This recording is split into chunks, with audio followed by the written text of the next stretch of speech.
Olá, boa tarde. Estamos de volta com o ICL Notícias Especial deste quarto dia de julgamento do ex-presidente Jair Bolsonaro e mais 7 réus acusados por tentativa de golpe de Estado. Bom, a sessão de hoje foi dedicada ao voto do ministro Luiz Fux. A sessão começou às 9h10 da manhã e foi interrompida. Teremos um intervalo de 1 hora para o almoço e o ministro Fux já falou que vai concluir o seu voto ainda no dia de hoje. Aqui comigo, o William De Luca. Boa tarde para você. E a gente aqui, não pisca, Só acompanhando contradições, posicionamentos e até a linguagem corporal ali, da sessão da primeira turma. Me incomoda um pouco, tanto a peruca quanto a boca seca do ministro, dá um incômodo. Mas a gente vai nos focar nos detalhes pessoais. Vamos nos focar aí, o César Calejão, nossos comentaristas, você, Roberta, nos detalhes do voto. O ministro Luiz Fux vai fazendo mais um pedaço do seu voto, 1 hora de almoço agora, vai voltar e já disse que tem mais 2 pontos para discutir sobre a denúncia e aí sobre a individualização das penas. Me parece que o voto do ministro já é comemorado pelos bolsonaristas. A extrema-direita já está fazendo festa com o voto, que pode ser que nem termine como eles imaginam. Os advogados que eu conversei, Roberta, disseram que provavelmente pelo caminho do voto ele vai inocentar todos os réus, mas a gente não sabe se isso vai acontecer ainda. O voto do Fux é meio errático, então a gente não sabe muito bem para que caminho ele vai tomar no final, mas a gente já sabe que pelo menos para uma das condutas de organização criminosa ele já livrou os réus. A gente vai continuar acompanhando e a gente vai analisar ponto a ponto do voto do ministro, que como a gente falou, César, ao contrário dos votos de ontem e da expectativa dos votos do ministro Zanin e da ministra Carmen Lúcia de serem didáticos, de falarem com a população, com as pessoas que estão acompanhando, visto que talvez esse seja o julgamento mais visto da história do Brasil, é um voto nada didático, muito jurídico, com muito juridiquês, não só jurídico, todo voto tem que ser jurídico, mas um voto para a própria corte e não para a sociedade. Exatamente. Então tem um nível de juridiquês maior. Agora sim, sobretudo, o que chama a atenção. O Fux caracterizar isso como um julgamento político, como se, de muitas maneiras, a posição defendida com frequência pela extrema-direita não fosse política. O que ele está colocando aí é que, olha, basicamente existe uma dimensão política que não se aplica em outros casos. A gente sabe que esse é um elemento retórico fortíssimo, Roberta, utilizado com frequência pela extrema-direita. O que quer que corrobore o viés deles, o que vá ao encontro do viés de confirmação deles, aí vale, aí é isento, aí é imparcial, aí eles, como eles estão trabalhando agora, o Fux honra a toga e os enche de alegria e orgulho, aí vale. Agora, quando a coisa não corrobora o que eles querem, aí é imparcial, é político, você é militante. Isso vale não só para esse julgamento, tá, no STF, mas para todo o debate público que tem a premissa elementar de trabalhar essas questões que estão sendo trabalhadas agora pelo STF.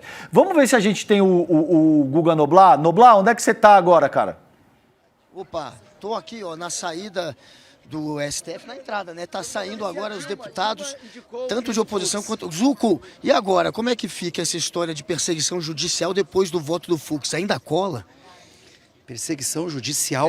Vocês não estão se queixando de o que tu achou? Qual é a tua posição sobre Eu acho que hoje a ficou fala claro. dele? O que tu gostou ou não gostou? Não, mas aí... Tu acha que ele falou do Mickey e do Pateta ou ele citou... é você, é a minha opinião. Mas eu quero saber se ainda cola essa história da perseguição judicial. Perguntar, tu fica chateado. Eu achei que mostrou que o judiciário é independente. Mas tu fica Essa chateado? É a minha opinião, claro que não, porque eu quero a sua opinião mais valiosa que a minha. A minha opinião é que ele foi um voto jurídico.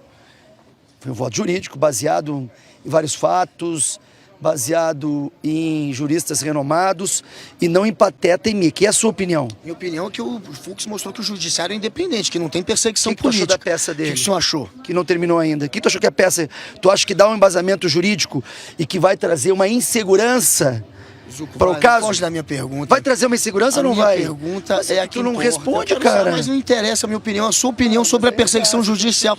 É isso que interessa. Tu quer conduzir a pergunta, não adianta. Não, você está fugindo da pergunta, Zuco. Por que está fugindo dessa pergunta? Essa daí incomoda? Ninguém responde. Não incomoda nada, cara. Nós temos agora a plena realidade dos fatos. Houve uma ação política em torno dos votos anteriores. ele deixou claro que, inclusive, o foro não é... Quem é que é o cara do... Isso aqui, ó. Ele deixou claro, inclusive, que o foro não é o adequado, nós não poderíamos estar na primeira turma. Se o presidente Bolsonaro está sendo visto como presidente, teria que ser julgado pelo pleno.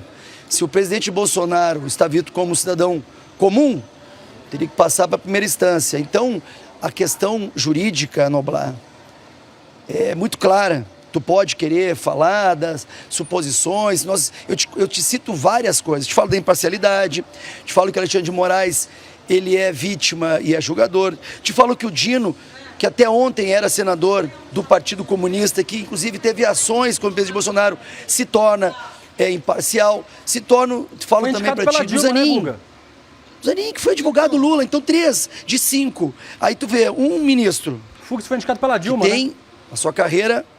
A Clara, 14 anos, acho que fora a decano, é o que tem mais tempo de casa. Que está dizendo, inclusive, que o foro já não é adequado e que várias sequências do caso fariam com que fosse necessário a anulação. Mas não foi isso. E digo mais, que é importante também que tu coloque no teu canal, que nós estamos diante de um caso que vai trazer uma insegurança jurídica. Pergunta a mesma questão para o ministro Marco Aurélio, pergunta para o advogado, aquele cara que é um craque, Ives Granda. Mas com a pergunta que eu fiz. E a pergunta que eu fiz, você não respondeu. Ainda dá ou não dá para colar a história de perseguição judicial? Ele não respondeu, gente. Olha, tá ali o milanês, está saindo agora o advogado milanês, o advogado do general Heleno, gente. Ele está aqui. Com licença, milanês, tudo bom com o senhor? Como vai? Boa tarde, querido. Tá indo almoçar? Estamos indo almoçar. Vamos almoçar aqui mesmo no Supremo. Vai almoçar aqui no Supremo? Nas minhas épocas de CNJ, quando né, o CNJ, Jesus do céu, tira o pau da conversa. Quando o CNJ era aqui, ó, no 3º andar. Eu lembro que a sala do Dr. Lanfred dava pra frente. Aí a gente sempre descia pra sair mais cedo da aula. Eram os dias que eu conseguia fugir do RU. A pergunta que não quer calar, não vai ter pizza no almoço, não. Não vai acabar em pizza essa história ou vai? Agora o Fux, pelo jeito, deu uma esperança. O quê? Não sei, aí tem que ver o julgamento, né? Eu falo que o jogo só termina quando o juiz apita. Então a gente tem que esperar acabar para ver como vai ser. O voto do ministro Fux ainda está em andamento, a gente só tem 2 votos favoráveis à condenação. Mas ainda tem Carmen Lúcia e ainda tem Zanin para votar, né? Vamos ver como é que vai ser. O Fux, o que o senhor achou? Analisa o voto dele, abre brecha para entrar com algum tipo de recurso? Não, os únicos 2 recursos possivelmente cabíveis são embargos de declaração e embargos infringentes. Sim. Mas para isso tem declaração tem que ter mais um voto, né? Não, infringente. Infringente, desculpa. Declaração não precisa. Sim, tem que ter mais um voto. Gente, tá difícil então não aqui, vai ter, né? Oi? Pelo jeito não vai ter, né? Não sei, vamos ver. Tem que aguardar. Tá. Se você conseguir adivinhar isso, aí me fala 6 não números. vai comer pizza, viu? Porque eu acho que não vai acabar em pizza. Tranquilo. Não vai almoçar pizza, hein, milanês? Isso aqui não vai acabar em pizza. A gente vai ter sim condenação no final, apesar do voto do Fux, um voto que animou, vocês viram, animou a oposição, animou o André Fernandes, o deputado André Fernandes, animou o Zucco, o Sanderson que está aqui, eu não tinha nem visto, o deputado Sanderson. Agora, no fim das contas, a gente já sabe que não deve mudar o rumo dessa história. O roteiro está aí sendo escrito e a gente sabe que no final o Bolsonaro sim deverá ser condenado. E esse voto do Fux, claro, só vai servir para desarmar essa narrativa da extrema-direita de perseguição da justiça contra eles. Pois é, voto do Fux que animou a extrema-direita, que animou a internet e, na verdade, César, de novidade mesmo, pelo menos para mim, foi só a validação da delação do Mauro Cid, assim. Para mim não tem novidade nenhuma aí. E para você? Olha, eu acho que tem uma outra dimensão que afeta o debate público, que é exatamente essa que eu e o William já analisamos no intervalo prévio, que é o seguinte, serve para legitimar o processo mesmo entre os próprios bolsonaristas. Não por acaso, o Guga Noblar começou essa última passagem dele perguntando, e aí, esse discurso de perseguição jurídica ainda cola? Porque agora você tem um magistrado que está corroborando o que vocês propõem. Então, isso, indicado pela Dilma, o William falou isso várias vezes enquanto o Noblar estava ali no ar. Então, veja, Primeiro assim, eu fiz a análise, o Zucco entrou ao vivo para corroborar exatamente o que eu estava dizendo que aconteceria. E não precisa ser nenhum gênio, tá, gente, da ciência política, para entender que eles viriam com essa abordagem. O paradoxo para eles aí, Roberta, é que se você alega que existe um juiz que está endossando a tua perspectiva, agora é muito difícil continuar dizendo que então se trata de um processo de perseguição política. Por quê? Porque você tem um juiz que, de fato, está concedendo, está te dizendo que faz sentido o que vocês estão propondo e que as alegações procedem. Então, na medida em que você ganha isso, existe uma ditadura da toga que permite que um juiz faça a sua deliberação de forma absolutamente antagônica ao que está sendo proposto pelos ditadores, entre aspas. Que ditadura mais branda e sem sentido é essa? Que permite que um juiz com o país inteiro, o mundo inteiro, para todos os efeitos, ouvindo, discorde efetivamente daquilo que o relator está propondo e esse juiz não sofra nenhum tipo de consequência, considerando a sua própria integridade física, porque, meus caros, é assim que as ditaduras agem. Em ditadura, você não pode discordar de absolutamente nada, dizendo, com a devida vênia, meu caro, eu vou expor aqui uma divergência. No processo de expor a divergência, Roberta, você seria fisicamente eliminado ou eliminada. É isso que caracteriza, de forma precípua, a própria constituição de um regime ditatorial. Como é que fica isso agora? Vocês têm um magistrado que está dizendo que sim, a tese de vocês procede. Como eu vejo, então, vai dar munição, vai jogar água no moinho da extrema-direita? Vai. Mas, por outro lado, também esvazia o argumento da perseguição política. Era exatamente isso que eu queria te ouvir, exatamente sobre o uso político, né? Apesar de eu ter falado que não há novidade, e de fato é a delação de Mauro Cid, agora o uso político, que já começou durante a fala do ministro Luiz Fux, ele, inclusive, pode abrir uma brecha aí para reverter uma condenação do Bolsonaro lá na frente, né?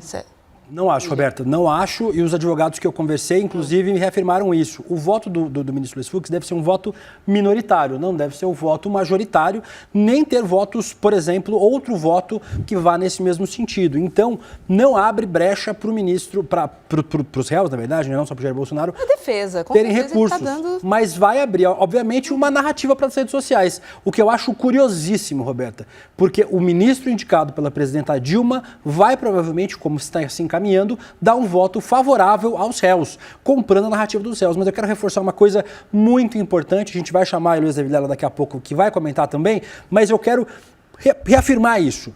O voto do ministro Luiz Fux, divergente, dá a esse processo mais legitimidade ainda. É um processo onde cada um dos ministros tem a sua consciência, pode votar como entende os autos do processo, a culpabilidade ou não dos réus. É a livre interpretação dos ministros. Fazendo justiça aos advogados, nenhum dos advogados, inclusive enfurecendo a extrema-direita, disse que o processo era ilegítimo, que o processo era político, que havia perseguição, que houve cerceamento de defesa, que o processo não devia acontecer, como disseram os deputados, por exemplo, que o Guga ouviu agora há pouco. Eu só queria fazer esse reforço porque isso legitima ainda mais este processo no seu foro adequado e com sua legitimidade, que no fim das contas, ao que parece, vai acabar com a condenação dos réus, ainda que com o voto com completo direito do ministro de ser divergente. Isso aí, vamos lá para Brasília, porque Heloísa Vilela acompanhou tudo de dentro da sala da primeira turma. Elô, a extrema-direita está assanhadíssima com esse voto de Fux. E olha que ele ainda nem terminou, hein? Boa tarde.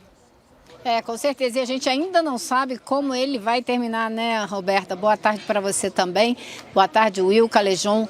A gente vai ter que esperar um pouco mais. A sessão foi prolongada, não deveria ter sessão depois do almoço hoje. Vai haver para terminar o voto do Fux. O presidente da primeira turma, o Zanin, pediu a ele, então, que terminasse hoje para que amanhã a sessão comece logo com a Carmen Lúcia.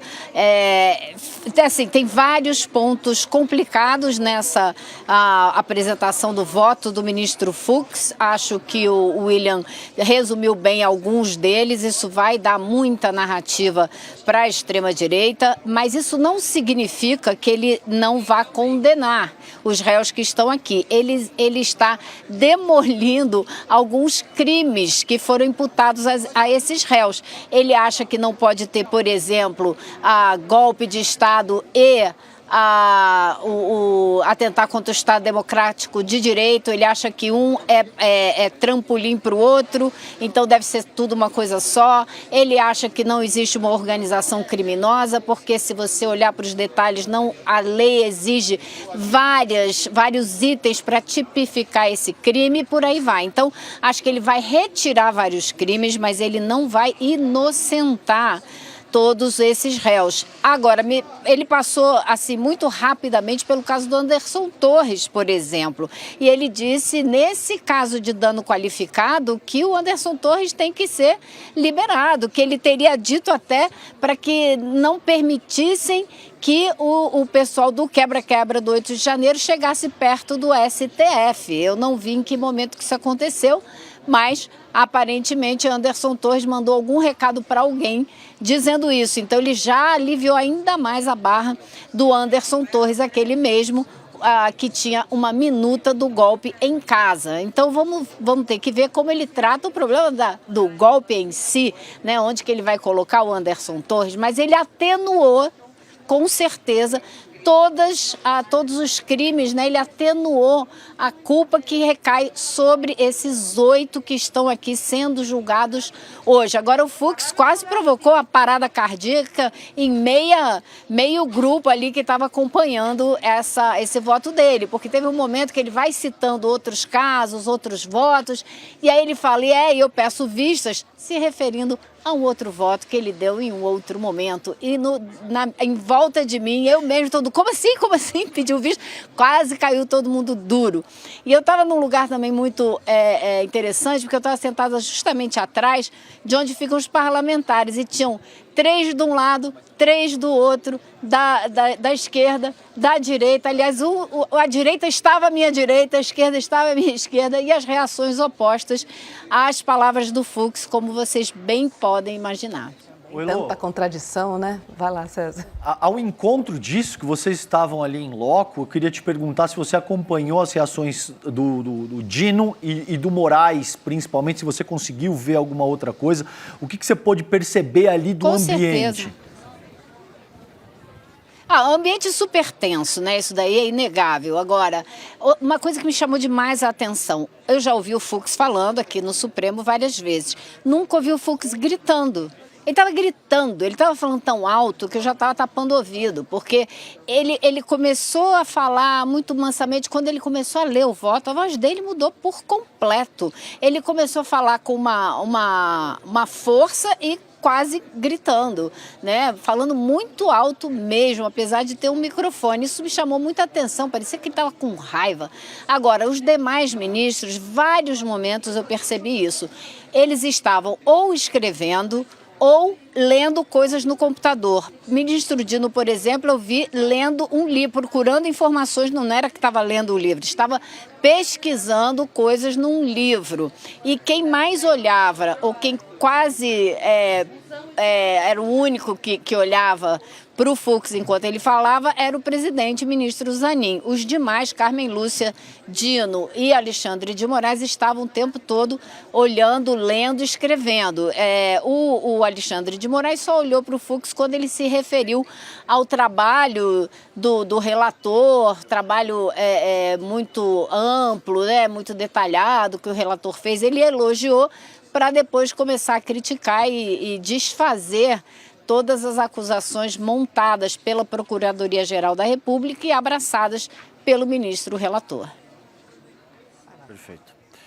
Não, veja, a questão aí, Elo, o que a gente quer entender também é até que ponto, de fato, o Fux segue na linha de raciocínio que ele já começou, né? Porque, como você muito bem disse, ele já derrubou a questão da organização criminosa e agora estava trabalhando.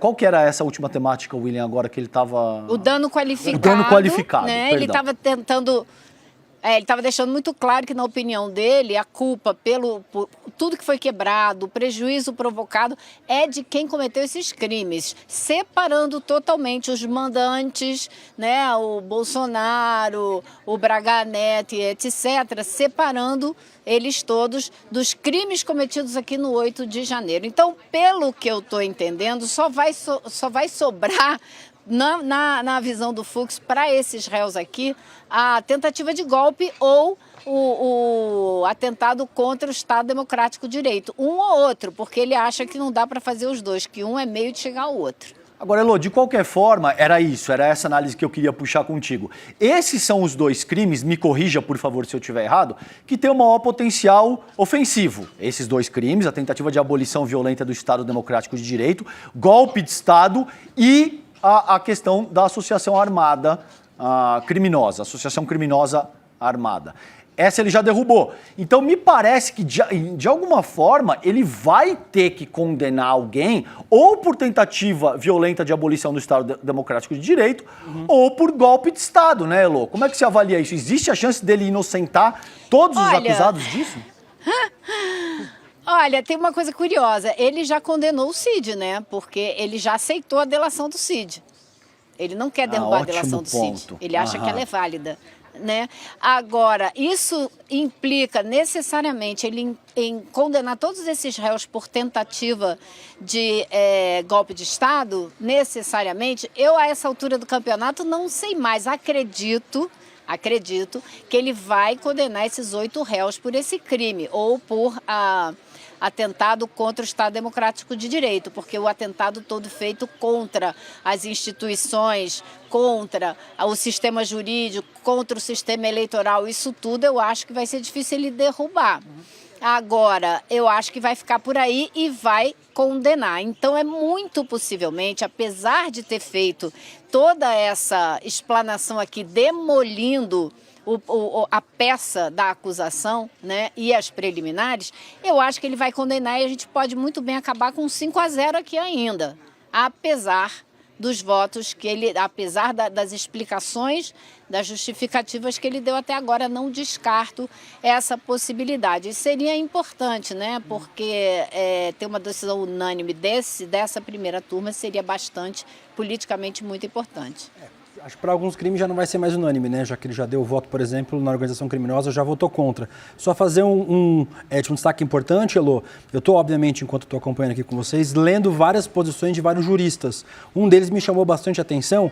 Ele acabou mandando aqui o Herbert Freitas, dizendo que o ministro Fux não havia falado em incompetência nos foros de 8 de janeiro. Aí, nos casos da Débora do Batom, por exemplo, que ficou conhecido como uma das golpistas de 8 de janeiro, viralizou, ele pediu vista e reconheceu a incompetência.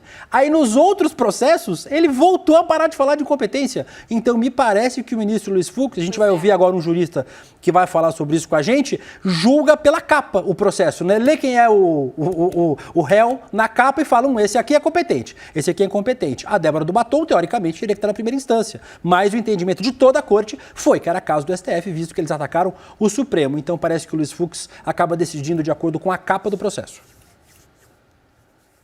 Tem incoerências, com certeza tem incoerências, né? Agora, Elô, as pessoas podem esperar uma resposta do Alexandre de Moraes, do Dino, dos outros magistrados ainda hoje? Isso não deve acontecer hoje? Não. Tá.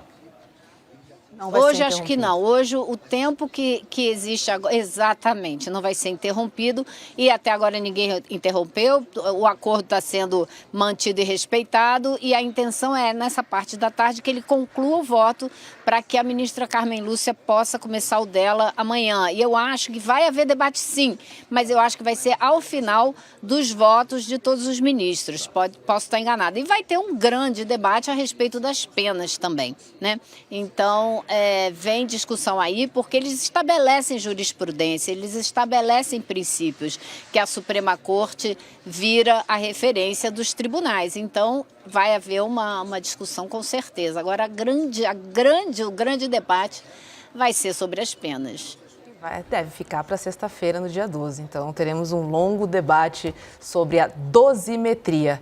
Elô, fica com a gente, vou chamar um jurista para a gente ter um olhar, né? Vamos fazer o seguinte, vamos fazer uma substituição aqui, vamos chamar a Juliana Dalpiva, vocês chamam os juristas e me liberam, porque Combinado. A gente tem um rodízio aqui importante para dar tempo de almoçar certeza, e poder voltar querida. para o julgamento. Com certeza, Tá vai bom. almoçar e bom segundo turno aí para você.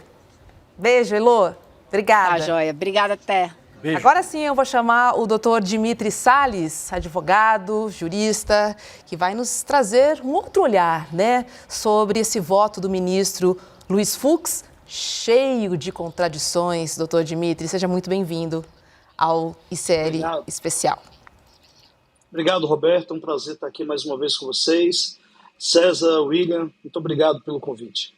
Pois é, vimos um voto aí que ainda não terminou, mas pudemos pincelar aí muitas contradições, doutor Dimitri, inclusive que assanharam a extrema-direita, né? E acenos importantes, políticos, podemos dizer assim, sobre esse julgamento.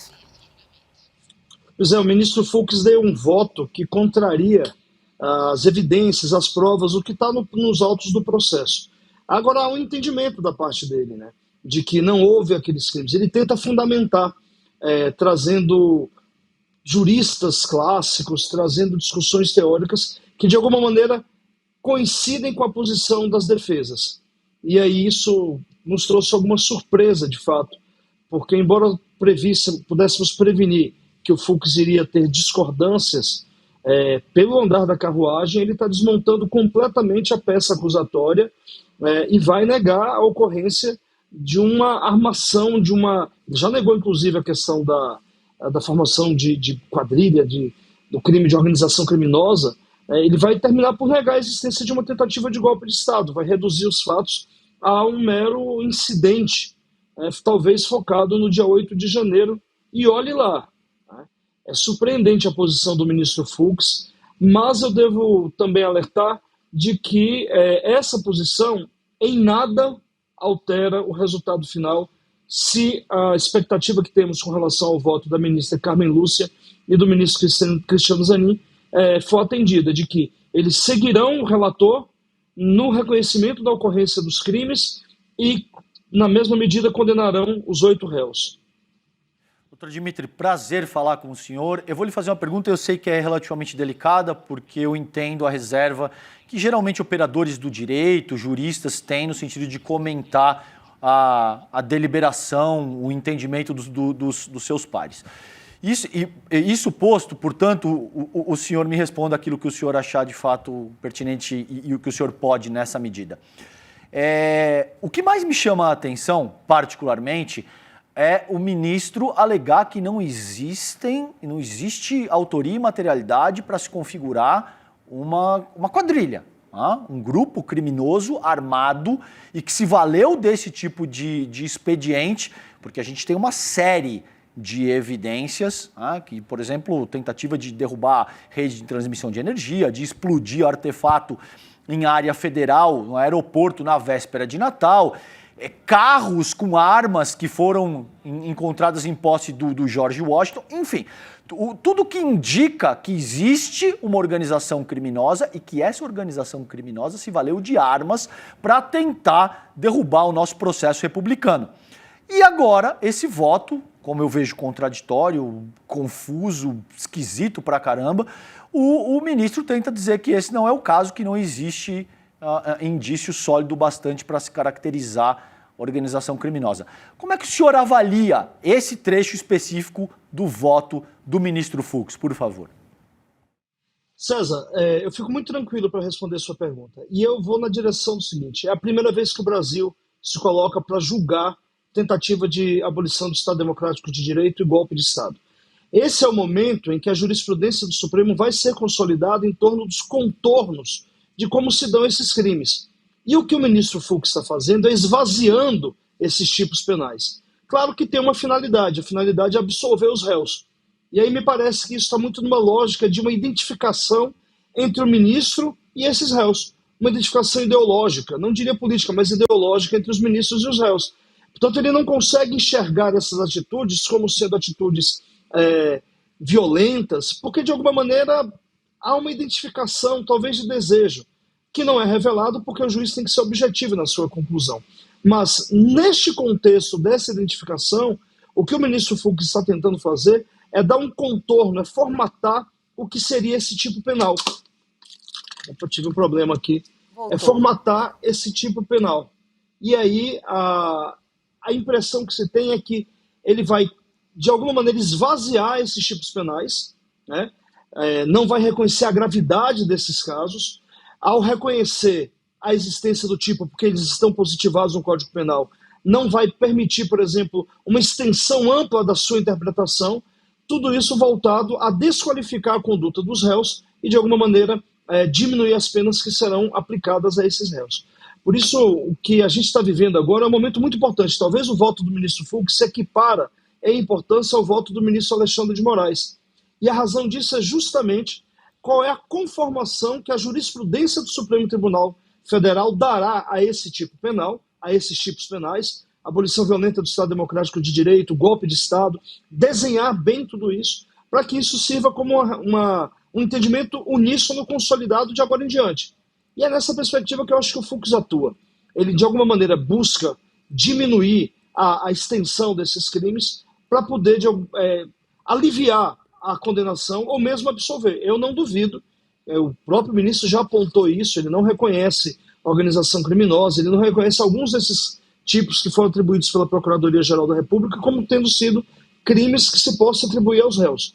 A minha não será surpresa se ao final ele absolver todos os réus de todos os crimes. Não será surpresa alguma se isso acontecer.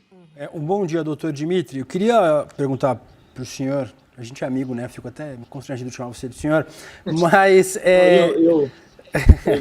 Vou te chamar com muita sinceridade.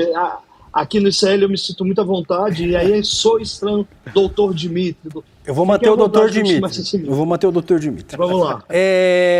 A gente vive milagres de tempos muito diferentes, né? A gente tem, talvez, os fascistas mais populistas penais que existam se convertendo em militantes da causa penitenciária, né? Das pessoas encarceradas. Ao mesmo tempo, a gente tem o juiz mais punitivista do Supremo Tribunal Federal se convertendo em um garantista, né? Inclusive, o outro jurista que eu citei hoje cedo, o doutor Augusto de Arruda Botelho, disse que o ministro Luiz Fux está divergindo do voto de outro ministro do STF, né, do ministro Luiz Fux. A Mônica Bergamo hoje postou uma estatística que o ministro Fux negou 99,3% dos habeas corpus que julgou em 2025. O que converteu o ministro Fux, doutor Dimitri, em um punitivista para um garantista agora nesse caso? Pois é, o tempo é o senhor da razão, né? Não se surpreenda, William, se no próximo julgamento, em matérias penais, o ministro Fux volte a ser um punitivista severo. Não se surpreenda.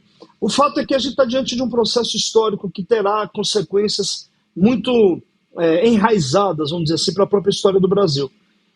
O Supremo já teve episódios dessa maneira. Nós tivemos um episódio clássico da respeitosa ministra Rosa Weber, quando julgou sobre a questão da prisão em segunda instância, em que ela literalmente disse, olha, eu sou contra a prisão com decisão a partir de primeira instância, né? Mas neste caso, leia-se o caso do Lula, eu sou a favor e vindo ao plenário eu vou me manifestar contra. Há um casuísmo que guia a atuação dos magistrados nesse caso, neste processo, né? E esse casuísmo, de alguma forma, faz com que a gente se surpreenda com o positivista sendo o maior de todos os garantistas. Agora, tem algumas questões que eu também gostaria de trazer aqui. Eu volto a lembrar, e eu tive a oportunidade de dizer isso semana passada, a legitimidade do processo não está naquilo que parece ser mais legítimo. Está exatamente no cumprimento das formas, das regras do direito. Hoje eu ouvi com muita atenção o ministro Fux falando que a quantidade de provas era excessiva e mesmo ele teve dificuldade de ter acesso a todas essas provas para poder formular o seu voto. E aí ele alega, ele acata a preliminar de cerceamento de defesa. Isso é muito grave. Isso é muito grave, porque cerceamento de defesa é algo que gera absoluta nulidade do processo. Um processo só é legítimo se ele tiver a defesa plenamente assegurada. A defesa é contraditória. Mas o que o ministro não ponderou é que os atos processuais estiveram de acordo com os prazos estabelecidos na legislação. Portanto, ele cria um argumento que é político e não jurídico, que certamente reforçará a atuação das milícias digitais e de toda a extrema-direita para fazer não uma discussão jurídica, mas sim política em torno deste processo. Pois é. Doutor Dimitri, rapidamente uma última pergunta, porque o ministro Luiz Fux chegou a citar, né, o caso do Petrolão. O senhor acha que esse voto dele, ele abre brechas para que um dia, no futuro, o julgamento possa ser cancelado ou anulado? Então, Roberto, a sua pergunta é excelente. Eu já tenho visto muita gente dizendo exatamente isso, né? Agora, com o posicionamento do Fux, a gente vai conseguir anular, vai para a Corte Interamericana de Direitos Humanos, e a resposta dependerá do resultado final do julgamento. Se o ministro Fux ficar isolado na sua posição e a ministra Carmen e o ministro Zanin seguirem o relator, esse voto do ministro Fux não terá nenhum efeito jurídico. Ele poderá repercutir politicamente. Juridicamente não tem nenhum efeito. Portanto, isso não ensejará futuramente anulação do processo por uma posição minoritária do ministro Fux. Isso pode trazer argumentos para você, por exemplo, recorrer ao Pleno do Supremo Tribunal Federal ou às Cortes Internacionais. Só que, independente da posição do Fux ou do ministro Alexandre, a possibilidade de você ingressar com recurso, seja no Pleno do Supremo ou em Cortes Internacionais, está garantida. É parte do processo, é parte do procedimento judicial. Então não há nenhum problema de você recorrer da decisão. E acho mesmo que se houver um recurso, por exemplo, para a Corte Interamericana, passando pela comissão, ele será derrotado. A minha experiência junto aos sistemas internacionais de direitos humanos vai apontar de que haverá uma derrota. Os sistemas reconhecerão que houve uma tentativa de golpe de Estado.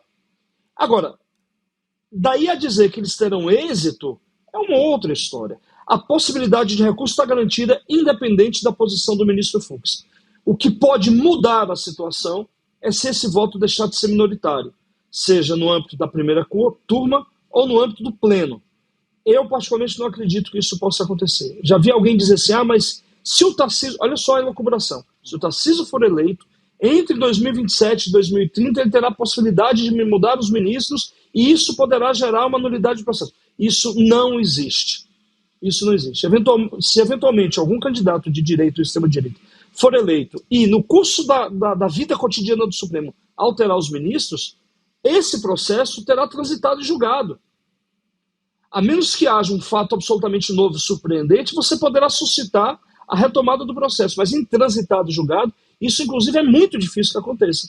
E não há fatos novos a serem revelados diante daquilo que foi exposto, inclusive, pelo voto do ministro Alexandre de Moraes. Eu particularmente acho que isso está dentro de um contexto de criar uma certa emoção na sociedade e um argumento de dizer, olha, nós vamos lá, tá?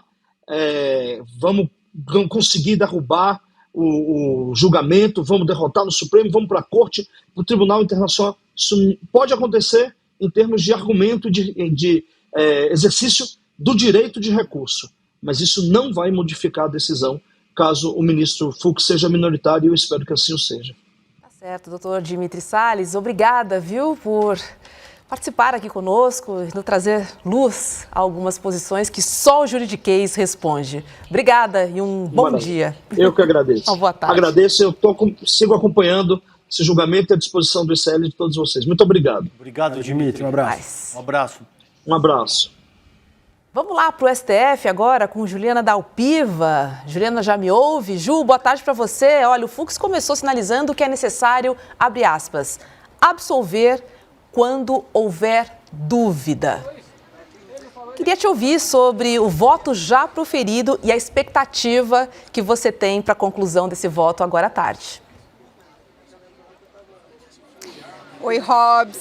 Quero também dar boa tarde para toda a nossa comunidade. O César também está no estúdio, né? Sim, eu não sei se tem mais alguém, que aqui eu tô sem o retorno de quem está aí no estúdio. Eu, César e o William. Então, boa tarde para todo mundo. Boa tarde, Ju. O William também, boa tarde para o querido William. E para todo mundo. E olha, gente, esse voto do ministro Luiz Fux pegou todo mundo de surpresa pela quantidade de elementos que ele explorou sem muita coerência com ele próprio, né? Acho que esse é o principal comentário ali na plateia do Supremo, entre as equipes dos ministros, dos demais ministros da primeira turma, também entre advogados, também na Polícia Federal, também na Procuradoria-Geral da República. Esperavam que o ministro Fux divergisse, achavam que ele já tinha indicado que ele ia de novo abrir divergência com relação à questão da competência do Supremo Tribunal Federal, mesmo depois de ter votado em mais de 400 casos do 8 de janeiro, para casos de pessoas que não têm foro por prerrogativa de função, achavam que ele faria, mas o tom que ele deu, o tanto que ele foi duro, isso não se esperava dessa forma. E aí, assim, há uma leitura de que ele está olhando para frente, abrindo talvez a possibilidade mais segura para os réus de anular tudo desse processo, né? Porque é reconhecer a absoluta incompetência do juiz, ou seja, do ministro Alexandre de Moraes como relator e do Supremo, para todo o caso, numa eventual mudança da configuração do Supremo Tribunal Federal. Eu sei que o jurista que estava antes explicando do ponto de vista legal do que a gente conhece, que se ficar só no ministro Fux, seria uma posição isolada, e tende a ser, pelo que a ministra Carmen e o ministro Zanin estão indicando, mas, ao mesmo tempo, eu já, com estrada de 20 anos de acompanhar processos criminais, já vi de tudo, então direito não é ciência exata. Eu acho que essa carta foi colocada para ser usada dependendo do que acontecer na eleição no ano que vem. Então, esse talvez seja o ponto mais importante que o ministro Fux colocou.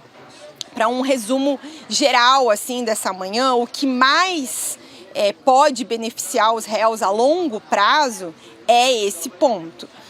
Tem matéria especial, tá? Eu vou dar uma resumida porque a gente tem muita coisa para falar, mas tem uma matéria especial do Igor mostrando no nosso site como o Fux já votou de diferentes maneiras, inclusive como ele já foi favorável a votar casos de políticos nas turmas, porque ele criticou tanto o Supremo, quanto a turma julgar o Bolsonaro, quanto esse caso não ter sido julgado no plenário. Tem lá uma matéria para vocês que estão acompanhando a gente olharem isso direitinho.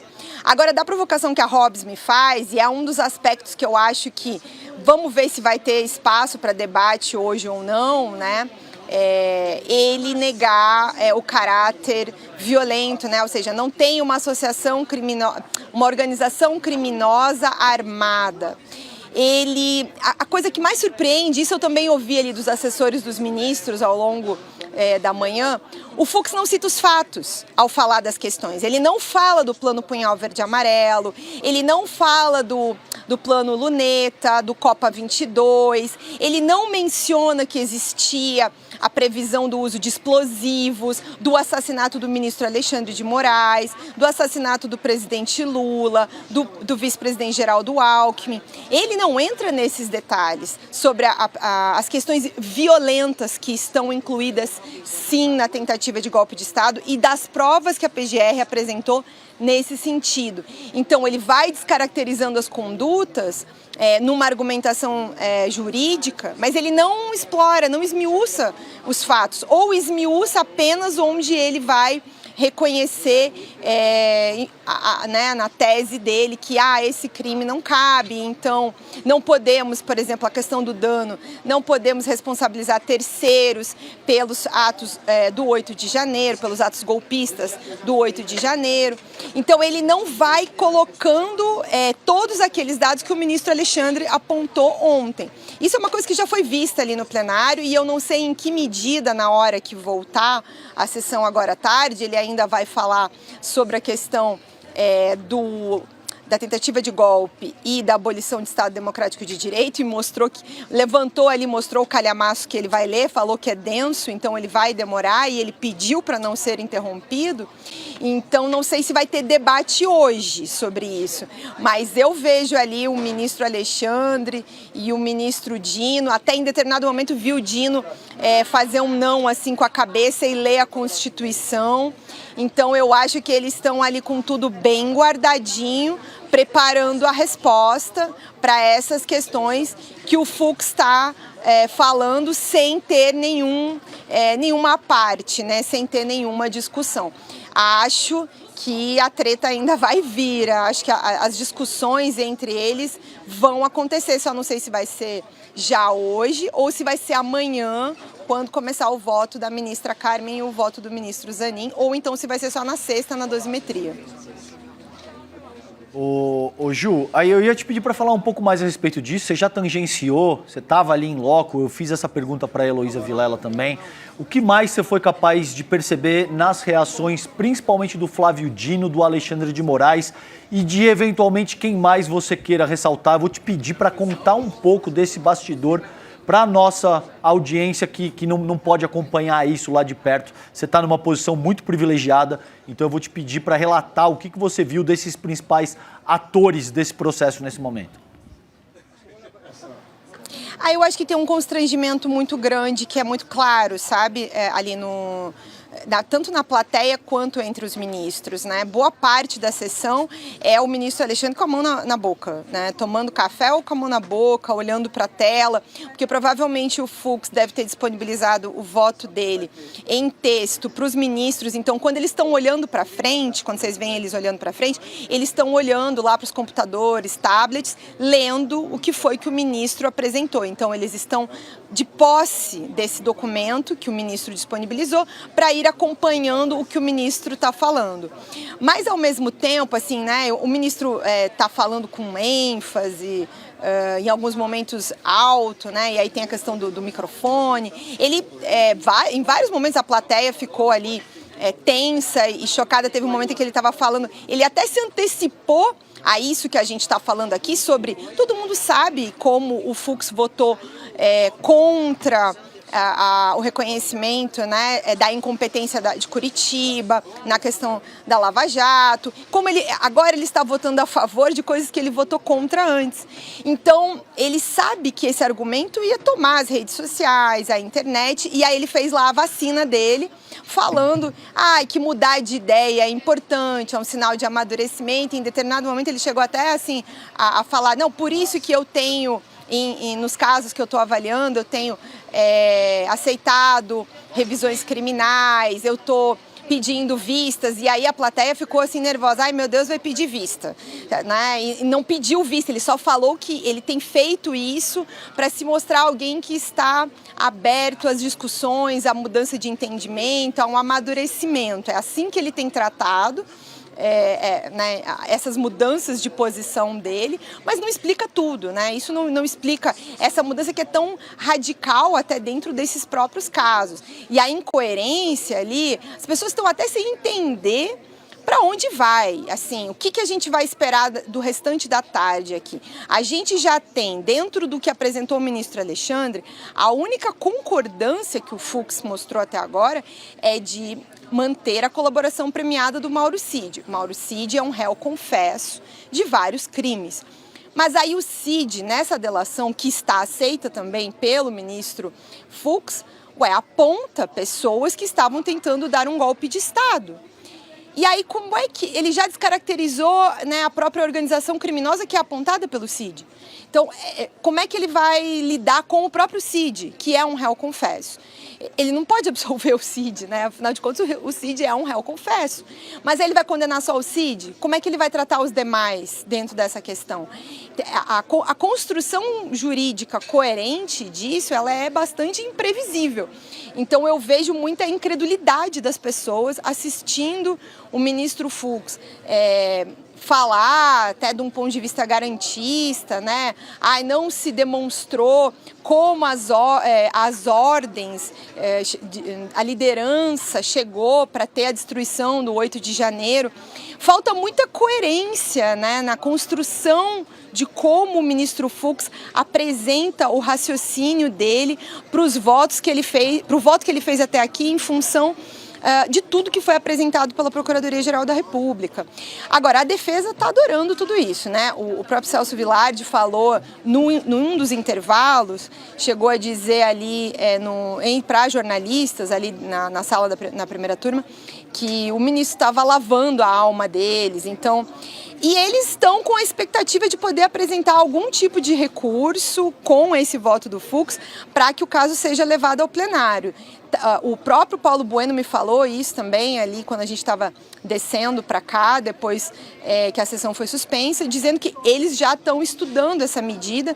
E aí, como estava comentando com vocês aqui antes, direito não é uma ciência exata, então recurso sempre dá para apresentar. A questão é se vai ter acolhida, se realmente vão conseguir fazer com que o Supremo aceite qualquer mudança. Não estou dizendo que isso vai acontecer, acho bastante improvável.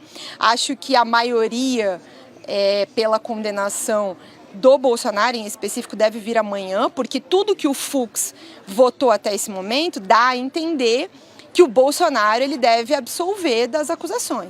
Eu não vi nenhum lastro até o momento, dentro do voto do ministro Fux, de que ele vá reconhecer o Bolsonaro como líder de organização criminosa. Ele já descartou.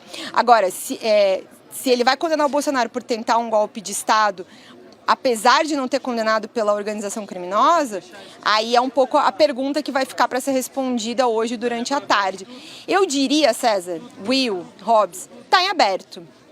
Está tudo em aberto. E não me surpreenderia se ele absolvesse todo mundo. Como o Tim Maia falou sobre o Cid, devo admitir que sou réu, confesso, e o papel aceita qualquer coisa, aceita minuta golpista, aceita plano para matar o presidente da República, aceita o que você escrever no papel, ele vai aceitar, inclusive pedidos de recurso que sejam claramente legais, porque com a votação terminando em 4-1, nem embargo infringente tem a possibilidade de se acessar, quanto mais algum outro tipo de recurso, e obviamente os advogados recebem muito bem para isso. Tem que trabalhar mesmo, viu, doutores? Tem que trabalhar para justificar o pix que a galera fez pro Bolsonaro e que paga o salário de dos doutos advogados. Então, eles vão apresentar recursos porque o direito ao choro é livre, como a gente costuma dizer, Roberta. Vão tentar apresentar recursos para tentar salvar a pele dos seus clientes, os réus que, ao que a gente imagina, e a Ju confirmou isso agora, a expectativa é de que a votação termine 4-1, e aí os réus serão condenados pela maioria dos ministros da primeira turma do STF. Tudo bem, né, William? Faz parte do processo legal. Ok.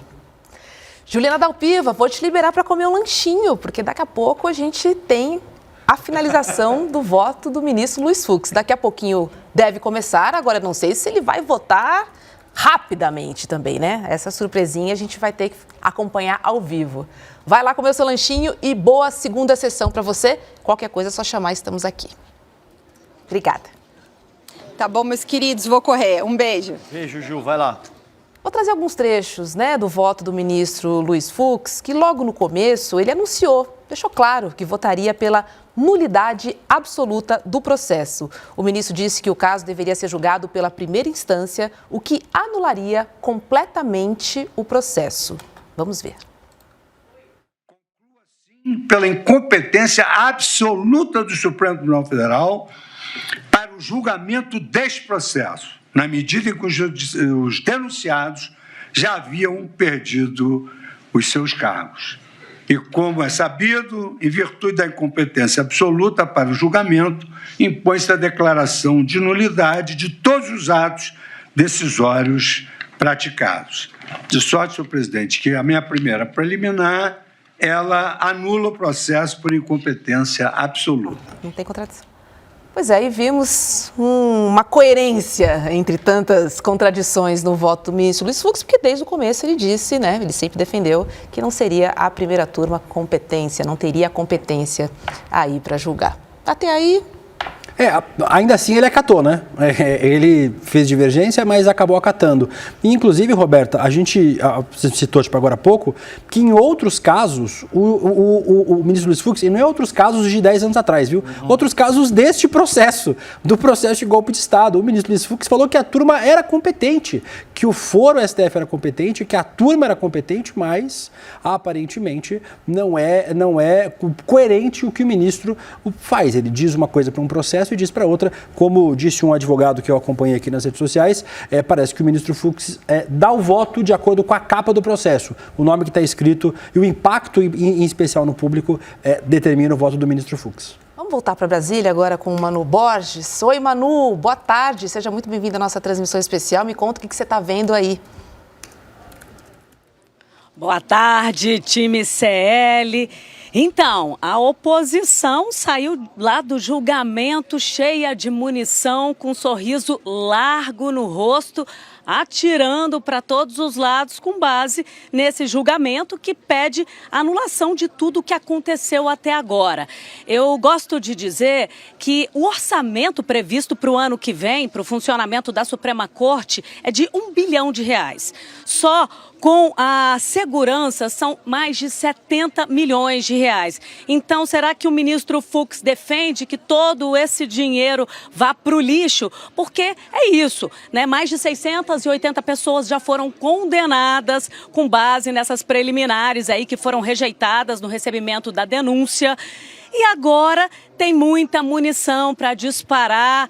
Os bolsonaristas já estão operando aí nas redes sociais para disseminar tudo o que o ministro Fux defendeu no voto dele, como, por exemplo, a imparcialidade do ministro Alexandre de Moraes, que ele disse que o juiz não pode ser um agente político, tudo que os bolsonaristas queriam ouvir. A questão de cerceamento de defesa, ele reforçou que foram 161 dias para analisar um tsunami de provas. Então, a questão também da nulidade, da incompetência do Supremo Tribunal Federal, da primeira turma. Então, é um mar de informações aí para os bolsonaristas dispararem contra esse julgamento, viu, Rô? Agora, além de ser profundamente contraditória, incoerente, o voto do ministro, Manu, chega a ser chocante, porque ele afirma que a Corte Constitucional do país não tem competência para julgar um crime que foi cometido contra a própria Corte. E num plano que tinha por objetivo assassinar um ministro do próprio STF. Então isso assim, para além de tudo, é absolutamente estarrecedor. Não sei qual foi o nível das reações que você viu ao teu redor aí. Fiz essa pergunta para Elô e para Ju e te faço a mesma pergunta. Como é que as pessoas, como é que o entorno, vocês estão acompanhando isso em loco, isso é importantíssimo, como é que o teu entorno reagiu a esses posicionamentos do ministro Fux? Em adição a isso, o ataque foi contra a corte, né? Foi o STF. O STF foi atacado. Não foi um ataque ao ministro, foi um ataque à instituição. O STF foi destruído, as cadeiras dos ministros foram retiradas. Acabaram com o Supremo Tribunal Federal. É estranho esse posicionamento, em especial por conta disso também, né, Manu? Isso. Com certeza, ele que inclusive já presidiu a corte lá atrás, em 2021, chegou a condenar todo esse planejamento golpista que já estava em curso. A gente lembra que o então presidente Jair Bolsonaro incitou os chefes das Forças Armadas a sobrevoarem, a colocar os aviões da FAB para dar rasante aqui na Suprema Corte, para quebrar todos os vidros do Supremo, numa tentativa de intimidar. Isso é fato, tanto que ele demitiu os 3 comandantes das Forças Armadas, o então ministro da Defesa, e isso o Xandão fez questão de relembrar no voto dele, né? Que essa gestação do golpe não foi de agora, foi com o então presidente Jair Bolsonaro, e por isso sim o Supremo Tribunal Federal teria e tem a competência para julgar esse crime que foi cometido na gestão dele. Agora, ele também questionou essa questão, que a primeira turma não seria o lugar ideal para esse julgamento, mas tem mudanças no regimento interno do Supremo Tribunal Federal que autorizam esse julgamento pelas turmas. Eles próprios autorizaram essa mudança no regimento. Então é uma série de contradições, não pegou bem, tem uma série de memes aí mostrando ele com o perucão dele, inclusive ele trocando a peruca grisalha pela peruca do Trump, questionando, dizendo que, na verdade, ele teria medo da lei Magnitsky atrapalhar a importação das perucas. Então, é aquilo. Só que, gente, é bizarro, né? O presidente do Supremo, Luiz Roberto Barroso, já chegou a se posicionar dizendo que não se trata de uma questão política, se trata de provas concretas. Inclusive, os próprios bolsonaristas se auto-incriminando. O próprio Jair Bolsonaro disse que discutiu a tentativa de golpe. Isso é fato. Foi televisionado pela Suprema Corte. Então, contra fatos, não há como negar. E ele está tentando desqualificar isso aí. Eu fiz até uma aposta aqui com o pessoal. Na minha visão, esse julgamento vai até semana que vem, viu? Porque eu acho que todos os ministros vão querer pontuar cada um desses pontos levantados pelo ministro Fux, que desqualifica esse julgamento, que pede a anulação desse julgamento e também a anulação do dinheiro público que está sendo empregado nesse julgamento, gente. São muitas horas de trabalho despendidas num julgamento como esse, que não é só dos ministros e dos assessores dele. É importante lembrar, centenas de policiais trabalharam, mais de 6.600 equipamentos eletrônicos foram apreendidos pela Polícia Federal, a Procuradoria-Geral da República, que tem um relatório, a acusação com mais de 260 páginas. Então, não é um processo que se joga no lixo, né? E, Manu, você acha que, enfim, o retorno dos ministros em relação aos pontos levantados pelo Luiz Fux, você acha que esse embate ainda pode acontecer hoje? Ou você acha que ele fica lá para frente quando eles discutirem a dosimetria, hein? Eu acho que fica lá para frente. Hoje, Fux deve concluir o voto dele. A sessão plenária, que seria agora à tarde, já foi desmarcada. Então, eu acho que o voto dele deve seguir até umas 5, no máximo 6 horas da tarde. Amanhã retoma com a ministra Carmen Lúcia. E, na sequência, finalizando, o presidente da primeira turma, ministro Cristiano Zanin. E, na sexta-feira, é que deve ter essa discussão. Só que eu acredito que o ministro Flávio Dino vai querer, sim, pontuar cada uma dessas questões. O próprio relator, claro, o ministro Alexandre de Moraes, ele não vai deixar barato essa questão de pedir a anulação de todo esse processo, de todo o trabalho que vem sendo feito e construído pela relatoria, pela acusação. Então, eu acho que todos os ministros vão querer questionar, sim, o voto do ministro Luiz Fux. Então, essa é a minha avaliação. Vamos ver, não sei se sexta-feira vai dar tempo de todos os ministros questionarem. A expectativa é de que amanhã, pela manhã, ministra Carmen Lúcia finalize o voto dela, à tarde, Zanin, e na sexta-feira haja essa divergência, essa discussão, esse debate jurídico com a dosimetria, mas eu acho que vai ser pouco tempo para discordar e rebater todos os pontos levantados pelo ministro Luiz Fux. Tá certo, Manu. Obrigada. Vou te liberar também, que daqui a pouquinho volta a sessão. De qualquer maneira, você tem prioridade, só chamar, tá bom? Beijo pra você. Valeu, gente. Ótimo trabalho aí. Estamos aqui a postos. Obrigado, Manu. Inclusive, Roberta, todo meme tem um fundo de verdade, né? Ela falou da peruca, a maior loja de perucas do mundo fica em Miami. Então, talvez não tenha tanto meme nesse, talvez tenha um pouco de verdade. Então, eu gosto muito de drag, então eu sei onde compram boas perucas. Então, tá de olho no ministro Luiz Fux. Tá certo. César, o jornalista Gustavo Schwab, ele resgatou uma fala do ministro Luiz Fux de 2022. Eu queria te ouvir. Disse ele, quando era presidente do STF, tá? O seguinte, abre aspas. A história não vai perdoar aqueles que não defendem a democracia. Fecha aspas. E hoje ele defende a anulação de todo o processo. Como é que fica isso? Da quadrilha criminosa que atentou contra a nossa democracia, organizando um plano para assassinar um colega dele de corte, o vice-presidente da República e o então presidente eleito. Diga-se de passagem. Não era uma trama trivial que tinha por objetivo dissuadir quem quer que seja. Não.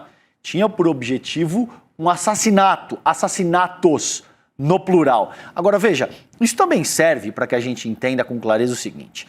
Com frequência, William, tenta-se dizer o seguinte, que a justiça é cega. O que isso significa na prática? Que a justiça aplicaria as suas propriedades de forma isonômica, independentemente de quem seja o réu. Ora, a atuação do ministro Fux derruba isso. Deixa de forma muito clara que, a depender de quem seja o réu, ele vai se comportar dessa ou daquela maneira. O voto dele denota isso de forma inequívoca, Roberta, um nível de contradição. Dizendo que o direito penal não olha a diferença entre as pessoas. Pois é. Assim, ele abriu o voto falando Pois é. isso. Assim. O que é uma fala absolutamente Absurda. comum. Não por acaso a gente tem uma estátua que segura a balança, a espada, e ela está vedada.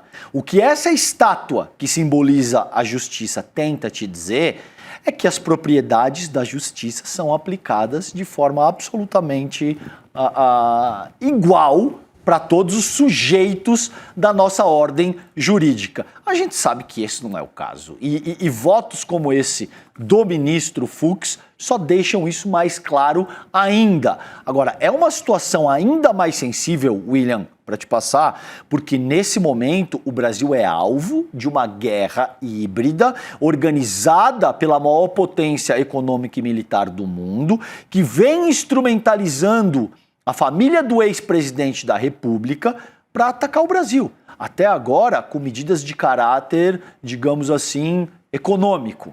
Agora, isso pode mudar. A gente viu a porta-voz da Casa Branca, gente, dizendo que isso pode sim compreender uma dimensão militar, inclusive. Nunca, utilizando o bordão do Lula, William, na história desse país se ouviu falar de tamanha afronta tão direta, tão assim, incisiva contra a nossa pátria por parte de uma administração estadunidense, quiçá sendo organizada pelo mesmo grupo que vem tentando dar um golpe de Estado no Brasil. É nesse vespero que o Luiz Fux vem com essa deliberação. Esse voto do Fux, ele não acontece no vácuo. Ele acontece num contexto social, político e econômico de ataque dos Estados Unidos contra o Brasil, tendo a família Bolsonaro como protagonismo desse processo. É nesse contexto, William, acho que vale a pena ressaltar isso, que um magistrado da Corte Constitucional do país diz que não tem nenhum tipo de organização criminosa, que o fato dessas pessoas estarem organizando um assassinato de um colega dele não quer dizer nada, atentado contra torres de transmissão de energia, explodir bomba em aeroporto em véspera de Natal não quer dizer nada. O George Washington, que foi preso agora, não é isso, William? Foi preso... Agora há pouco, o George Washington foi preso. O William vai passar isso pra gente. Então, assim, bom, se esse não é o caso, William, independentemente do que seja feito, dito e organizado, pro Luiz Fux não importa. Tá tudo bem, essas pessoas devem passar incólumes por esse processo. Como eu vejo, existe um peso gigantesco da ingerência estadunidense e do que o Trump está fazendo nesse momento, e esses atores querem deixar, digamos assim, uma porta aberta de saída para o que eventualmente possa acontecer em 2026. E aí, não é só a vitória da extrema-direita, porque a gente sabe que existem outros fatores que podem desestabilizar a equação como ela está constituída hoje, Roberta. Entre eles, por exemplo, a questão da extrema-direita conseguir formar maioria no Senado Federal. Castro Rocha fala muito disso no curso que ele ministra aqui no ICL, na aula que ele deu aqui no ICL. E aí a gente sabe que se o bolsonarismo colocar maioria no Senado Federal, muito provavelmente outros magistrados do STF, também serão compelidos a rever os seus posicionamentos mais ao encontro do que o Fux está propondo nessa ocasião. Então é extremamente sério e essa questão não termina com o encerramento desse julgamento que a gente vai muito provavelmente ver na sexta-feira. Isso vai ter desdobramentos que afetam diretamente o pleito presidencial do ano que vem. E esse voto do Fux, Roberta, é um prato cheio para a extrema-direita atuar não só nesse momento, mas para atuar futuramente tentando a nulidade do processo e tentando influenciar o pleito presidencial de 2026. Não, tanto que ele disse que Bolsonaro está sendo julgado ainda como se fosse presidente. Vamos ver. a competência para o julgamento do presidente da República sempre foi e continua sendo o plenário da Casa. Dirão os senhores, é ex-presidente, mas está sendo julgado como tal. Porque se é ex-presidente, deveria ir para o juízo de primeiro grau. Mas está sendo julgado como presidente, está sendo julgado como se presidente fosse, essa ação deveria se iniciar no Pleno do Supremo Tribunal Federal. Roberta, só para trazer a informação que o César falou agora há pouco, a coluna da Bela Megali trouxe a informação de que o George Washington Oliveira Souza, foi preso na noite de ontem no bairro Guará, no Distrito Federal. Ele condenado por planejar um atentado à bomba no Aeroporto Internacional de Brasília em dezembro de 22, já era alvo de mandato de busca de prisão, né? Há mais de 2 meses por determinação do ministro Alexandre de Moraes. Então, só para trazer uma informação adicional, lembrando que, em concordância com o que o César falou, a gente não vive tempos normais, Roberta. Se você, eu vou até pedir perdão porque eu não lembro de quem é a frase, eu já falo, mas se você defender a democracia em abstrato, você acorda com Hitler presidente.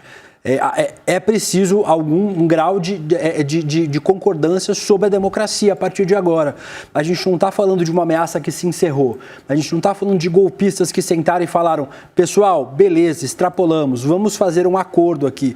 Essas pessoas que estão pedindo a nepalização do Brasil. Você que não está acompanhando, o Nepal acabou de sofrer um golpe violentíssimo, gente sendo queimada viva. Isso. E os deputados, inclusive Gustavo Gayer, Nicolas Ferreira e outros nomes da extrema-direita, estão pedindo coisas semelhantes do Brasil, pedindo que a gente passe por um golpe violento. Essas pessoas que não foram julgadas por ter incentivado outro golpe de Estado. Então o ministro Luiz Fux erra demais, em especial no momento histórico em que a gente vive, de uma defesa que não seja abstrata da democracia, uma defesa concreta do Estado Democrático de Direito. O ministro Luiz Fux não está pensando em vista, está pensando no visto dos Estados Unidos, que não quer perder e por isso acaba escrevendo o seu nome na história de forma muito equivocada até agora.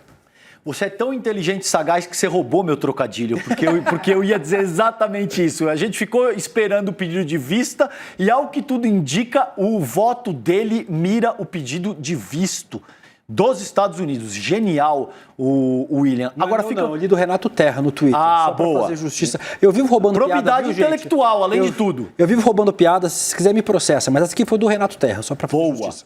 Ótimo trocadilho, aliás. Agora sim, fica a minha pergunta para o ministro Fux.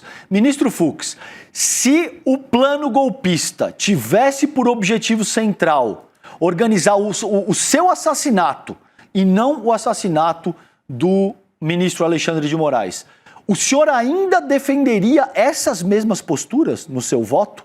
Essa é a minha pergunta para o senhor. A gente já falou aqui, nada contra a divergência, né? Tudo contra a incoerência. É sobre isso.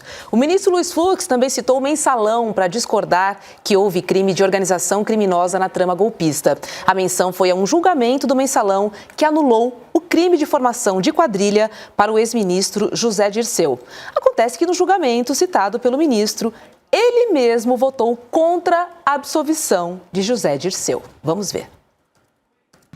Como já destaquei no julgamento do caso denominado mensalão, este tribunal concluiu com maioria que a reunião de vários agentes voltados à prática permanente e reiterada de crimes de corrupção ativa, corrupção passiva, lavagem de dinheiro e crimes contra o sistema financeiro nacional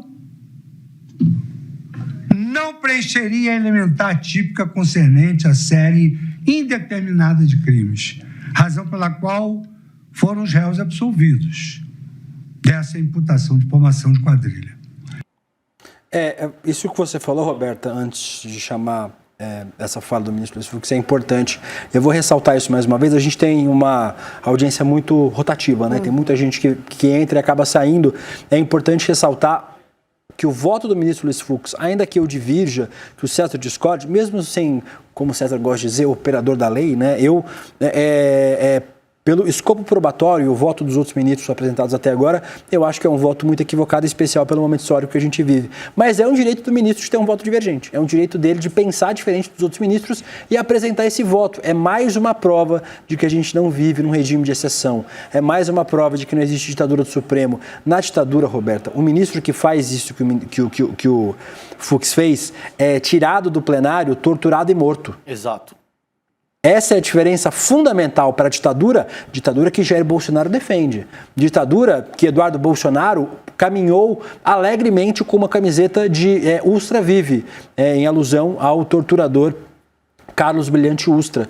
Em momentos como esse, de exceção, que a gente viveu no período de 64 a 85, a gente teve ministro do STF aposentado compulsoriamente. Exato. Se quisesse continuar na corte, tinha que andar na cartilha da ditadura, dos militares. Se não, era tirado do Supremo. E, em grande medida, podia ser assassinado, podia ser preso, podia ser exilado.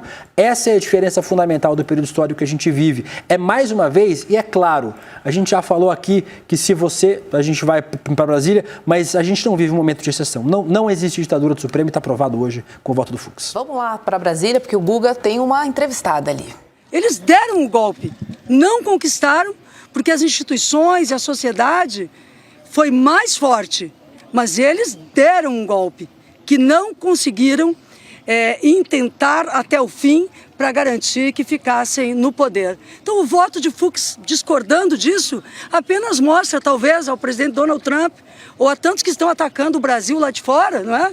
Que a liberdade aqui, que cada magistrado pensa como a sua cabeça determina. Mas esse voto pode reforçar o argumento pela anistia, pode fortalecer a oposição dentro do Congresso? De forma alguma, porque a anistia ela já estava sendo planejada antes. Eu considero, inclusive, que a defesa de uma anistia para esses que realizaram o golpe é mais uma etapa do golpe. Todas as vezes em que o Brasil anistiou golpistas e aqueles que rasgaram a Constituição, logo em seguida eles reforçaram o seu posicionamento, atacaram as instituições e conquistaram o golpe que queriam. Foi assim em 1964, mas a história não vai se repetir, porque aqui há instituições e há um Brasil soberano e democrático. Mas eles estão vibrando com essa decisão, Rogério. O Fux... Um pouco, né? Vamos esperar, né? Eu trouxe reforço, eu vim com a Maria do Rosário para trazer reforço de peso. Agora, vim também porque eu estou curioso para saber a sequência do voto do Fux. Porque ele veio falando algumas coisas, mas ele reconheceu que a delação premiada do Mauro Cid, ela é válida. Portanto, o Mauro Cid delatou uma tentativa de golpe explícita. Eu quero saber aonde que vai chegar agora o ministro Fux. Será que ele vai ter coragem de dizer nesse voto dele, intelectualmente, que não houve sequer tentativa de golpe, que as pessoas que vieram realmente para fazer um piquenique, que não havia intenção do golpe? Eu não acredito que ele fará isso. Vamos esperar. Estou achando que o bolsonarista está comemorando antes da hora, mas não acredito que o ministro Fux vai inocentar Jair Bolsonaro, porque a trama golpista, ela ficou muito evidente e ele próprio viu isso, teve que ficar aí uma noite no 21 de setembro, dormindo no Supremo Tribunal Federal com medo daquele golpe que naquele dia em que Bolsonaro disse que não mais respeitaria o Supremo, que é exatamente onde a CPMI começou a mostrar a tentativa de golpe e também que o voto do ministro Alexandre colocou. Então, vamos esperar um pouco, eu ainda estou esperançoso que o ministro Fux não vai acreditar que aquilo era uma festa da Selma, né? Era realmente uma tentativa de golpe. Vocês trabalham com a possibilidade de ter uma unanimidade de votos em relação à condenação do Jair Bolsonaro?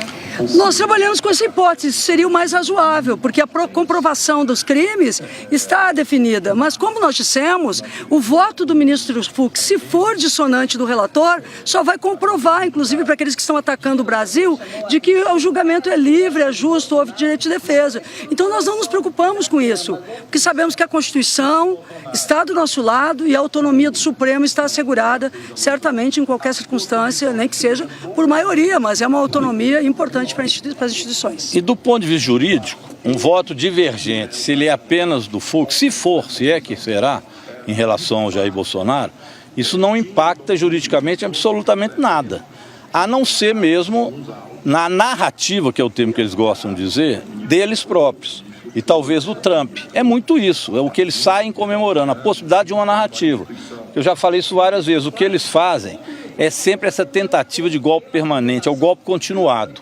Então, eles tendo algo para dizer que continua a luta para que, quem sabe, venha uma hipótese de golpe, quem sabe o Trump interfira, quem sabe um extraterrestre venha e também interfira futuramente.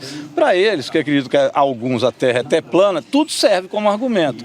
Agora, do ponto de vista jurídico, não tem a menor diferença se Bolsonaro vai ser preso da mesma forma, nós estamos muito convictos disso. De toda forma, tudo isso era muito previsível, porque alguém já disse em algum lugar, em Fux eu confio, e não fomos nós. Um abraço. Obrigada. In Fucks